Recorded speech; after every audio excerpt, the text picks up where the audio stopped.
அனைவருக்கும் வணக்கம். மேசராசனையர்களுக்கு 80 வருடங்களுக்கு பிறகு நிகழப்போகும் அதிசய பெருக்கு. இன்றைய நாளில் மேசராசனையர்களான நீங்கள் என்ன செய்ய வேண்டும், என்ன செய்யக்கூடாது, எப்படியாவது இந்த 3 பொருளை மட்டும் இன்றைய நாள்ல வாங்கினால் இவை உங்களுடைய வாழ்வில் நடந்தே தீரும் என்ற வகையில் என்ன மாதிரியான நன்மைகள் எல்லாம் ஏற்பட இருக்கு, கிரக நிலைகளின் ரீதியாக அமையிருக்கும் சாதகங்கள் என்ன, பாதகங்கள் என்ன, மேலும் என்ன மாதிரியான நன்மைகள் எல்லாம் உங்களுடைய வாழ்வில் ஏற்பட இருக்கு என்ற வகையில இந்த ஆடிப்பெருக்கை பற்றி சற்று விரிவாக தெரிந்து கொள்வோம். அந்த வகையில் ஆடிப்பெருக்கு நிகழ்ந்து கொண்டிருக்கும் 2025ஆம் ஆண்டில் எப்போது, செல்வம் மகிழ்ச்சி பெருக வழிபடும் சரியான முறைகள் என்ன என்பதையும் தெரிந்து கொள்வோம். ஆடி மாதத்தில் அம்மனை வழிபட்டு போற்றி கொண்டாடுவதை போல் பெண்ணின் வடிவமாக கருதப்படும் நதிகளையும் போற்றி மரியாதையும் நன்றியும் செலுத்தும் முக்கியமான ஒரு நாளாக இந்த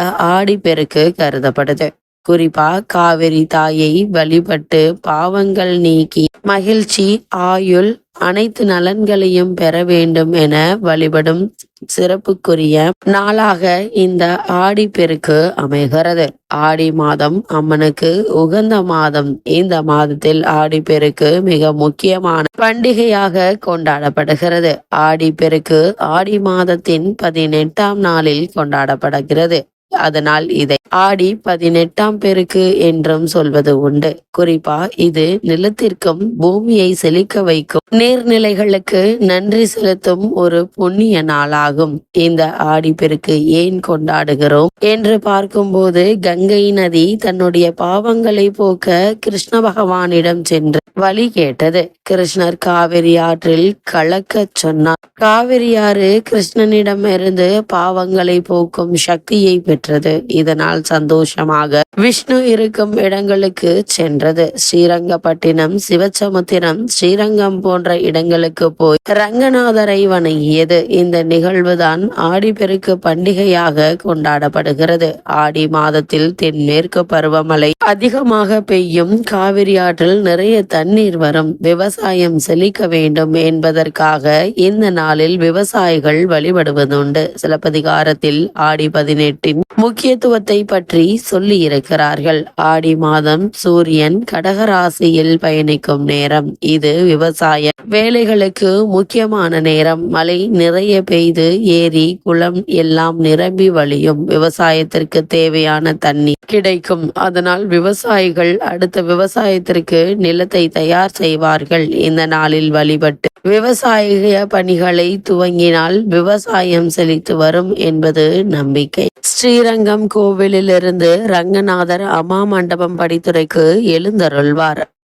காவிரி ஆற்றுக்கு புடவை, கம்மல், கருப்பு மணி, தாலி கயிறு, வெற்றிலை பாக்கு, பழங்கள் எல்லாம் வைத்து சீர் கொடுக்கும் வைபவம் நடக்கும். இந்த பழக்கம் இன்றும் தொடர்ந்து வருகிறது. இதனால் காவிரி தாயை ரங்கநாதரின் தங்கை என்று கூறுவார்கள். ஆடிப்பெருக்கு அன்று பெண்கள் புது தாலி கயிறு மாற்றி தங்களின் கணவருக்கு நீண்ட ஆயுள் கிடைப்பதற்காக வேண்டிக் கொள்வார்கள். ஆடிப்பெருக்கு அன்று காவிரி ஆற்றிற்கு சென்று பூஜை செய்து வழிபடுவார்கள். பூ, பழம், சாப்பாடு எல்லாம் காவிரி அன்னைக்கு படைப்பார்கள். புதிதாக திருமணமானவர்கள் தங்களின் திருமண மணமாலையை ஆற்றில் விட்டு வணங்கி வழிபடுவார்கள். இந்த நாளில் காவிரியில் புனித நீராடினால் பாவம் போகும், செல்வ வளமும் ஆரோக்கியமும் பெருகும் என்பது ஐதீகம். இந்த நாளில் தங்கம் உள்ளிட்ட சொத்துக்கள் வாங்கினால் பெருகும் என்பதும் நம்பிக்கை. காவிரி கரைக்கு சென்று வழிபட முடியாதவர்கள் தங்களுடைய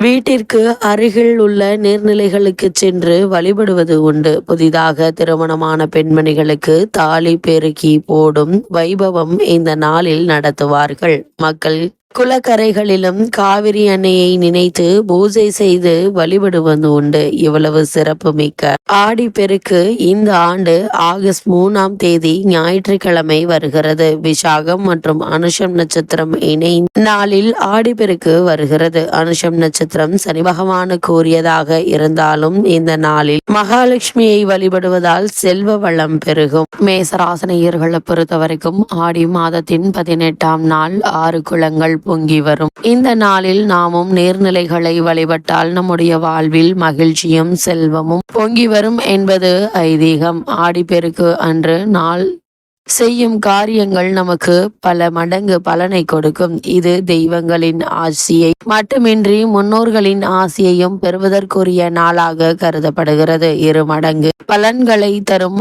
ஆடிப்பெருக்கு நாளில் எந்த காரியங்களை செய்தால் வீட்டில் ஐஸ்வர்யம் புண்ணியம் பெருகும் என்பதை தெரிந்து கொள்வோம். ஆடிப்பெருக்கு என்பது பெருக்கத்திற்குரிய சிறப்பான நாளாகும். ஆடி மாதத்தில் நாம் என்ன செய்தாலும் அது இறைவனை சென்றடையும். அந்த சொல்லுக்கான பலன்கள் நமக்கு 2 மடங்காக கிடைக்கும் என சொல்லப்படுகிறது. அப்படி ஆடிப்பெருக்கில் என்ன வேண்டி வழிபாடு செய்கிறோர்களோ அதற்கான பலன் பல மடங்காக கிடைக்கும். இந்த நாளில் நீர்நிலைகளில் பொங்கி வரும் என்பது ஐதீகம். நீருக்கு நன்றி செலுத்தும் நாளாக ஆடிப்பெருக்கு சொல்லப்பட்டாலும் நமக்கு பல மடங்கு ஐஸ்வர்யத்தையும் புண்ணியத்தையும் தரக்கூடிய நாளாகும். ஆடிப்பெருக்கில் சில குறிப்பிட்ட காரியங்களை செய்தால் ஐஸ்வர்யம் புண்ணியம் பெருகுவதுடன் வாழ்க்கையில் மிகப்பெரிய மாற்றத்தை ஏற்படுத்தி பல மடங்காக பெருக்கி கொடுக்கும் என்பது ஐதீகம். அந்த வகையில் மேசராசினியர்களான நீங்கள் ஆடிப்பெருக்கு அன்று செய்ய வேண்டியவை என்ன என்று பார்க்கும்போது, ஆடிப்பெருக்கில் ஆற்றங்கரை குளக்கரை சென்று தீபமேற்றி வழிபடலாம். புனித நீராடி முன்னோர்களுக்கு செய்ய வேண்டிய புண்ணிய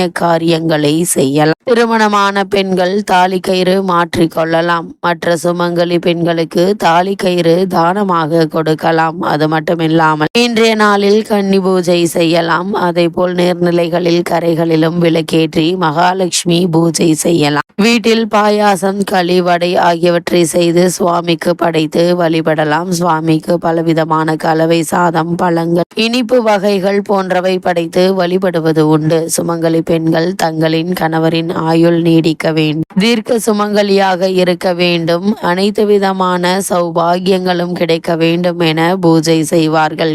பூஜை செய்யலாம். கோசாலைக்கு வேண்டிய பொருட்களை வாங்கி கொடுக்கலாம். மஞ்சளில் விநாயகர் பிடித்து வைத்து விநாயகர் வழிபாடு செய்யலாம். முதலில் விநாயகர் வழிபாட்டை செய்த பிறகே மற்ற வழிபாடுகளை செய்ய வேண்டும். இதனால் வாழ்வில் வெற்றிகள் பெருகும். அது மட்டுமில்லாமல் அம்பாளுக்கு வேப்பிலை மாலை கட்டி சர்க்கரை பொங்கல் போன்ற இனிப்பு செய்து வைத்து படைத்து வழிபடலாம். ஆடிப்பெருக்கு அன்று வீட்டில் தினசரி சமையலுக்கு பயன்படுத்தும் பொருட்கள் குறையாமல் இருக்கும்படி வாங்கி நிரப்பி வைக்க வேண்டும். ஆடிப்பெருக்கு அன்று நகை வாங்க முடியாதவர்கள் மஞ்சள் கிழங்கு சிறிதளவு வாங்கி வைக்கலாம். தங்கத்திற்கு இணையான மஞ்சள் வீட்டில் செல்வத்தை பெருக வைக்கும். ஆடிப்பெருக்கு அன்று குபேரருக்கு குபேர நாணயங்கள் வைத்து அர்ச்சனை செய்து குபேர பூஜை செய்து வழிபடுவது சிறப்பானது. சூரியன் புதன் சேர்க்கை நடைபெறும் நாளே ஆடிப்பெருக்கு என்பதால் நவதானியங்கள் வாங்கி வீட்டில் வைத்து வழிபடலாம். நவதானியங்களை